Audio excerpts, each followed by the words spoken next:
आपण भी जदि जियो यूजर एवं आपण पाखे जियो सिम रही आपण रिचार्ज भी करूछंती ताले आपण रही गोटे बहुत ही बड़ अपडेट कहीं जियो तरफ गोटे अनाउंसमेंट आसी जो थे कि आपण शुणिकी भी आश्चर्य हो कहीं जियोर एत गुड़े रिचार्ज प्लान रही सर्ट टर्म टू आरंभ करी पूरा लॉन्ग टर्म पर्यंत किंतु एत गुड़ी रिचार्ज प्लान भितरु तार दुईटा जो लोएस्ट प्राइस रो सस्ता प्लान थिला सही प्लान रे ही परिवर्तन करिछि। एबे आपण भाबुतुबे कोन एमिति परिवर्तन हे गला मु तो आपको निहाती भाव जनइबी एवं आपण भी जानिया पे एक्साइटेड थिबे आ डेरी करियानी फटाफट जानिबा अपडेट हेले ताहा पूर्व वीडियो को गोटे लाइक करंतु चैनल को नुआ आस्थिले एबे चैनल को सब्सक्राइब करी बेल आइकन को प्रेस करी ऑल रे क्लिक कर रखिबा को जमर भी भूलंतु नाही। फर्स्ट जो जियो रो 19 टंकिया प्लान थिला ता विषय रे जानि नियंतु कोन हेछि चेंज। रिलायंस जियो रो एही 19 टंकिया सस्ता recharge plan 1GB data voucher plan अटे। जियो एही प्लान रे यूजर्स को बेस प्लान 84 दिन पर्यंत वैलिडिटी ऑफर करि थाए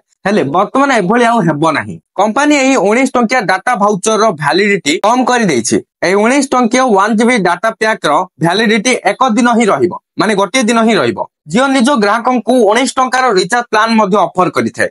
जियो रो ई सस्ता प्लान मध्ये एक डाटा वाउचर प्रदान करि थाए। ए प्लान रे कंपनी ग्राहकन को 2GB डाटा प्रदान करि थाए। जदि आपण ई डाटा वाउचर को पकाउछंती तेबे जानि रखंतु जे ए वाउचर मात्र 2 दिन रहिबो। जदि आपण 2 दिन मध्य रे एई 2GB डाटा को व्यवहार करू नाहंती तेबे एहा आपे आपे शेष होई जिवो। एबे त आपण जानि साले जियो रो कोन नुवा अपडेट आस्तिला एई अपडेट आपण को कोन लागिला निहाते बार आपनकर मतामतडा कमेंट सेक्शन रे जणिया को जमर भी भूलिबेनी। ता सहित वीडियोटा को शेयर कर दियंतु जे माने भी ए विषय रे जानि नथिबे ए वीडियोटी देखि सारिया परे जानि परिबे। पुणी देखाबो आ गोटे नुवा वीडियो रे सेति मते विदाय दियंतु बाय बाय टेक केयर।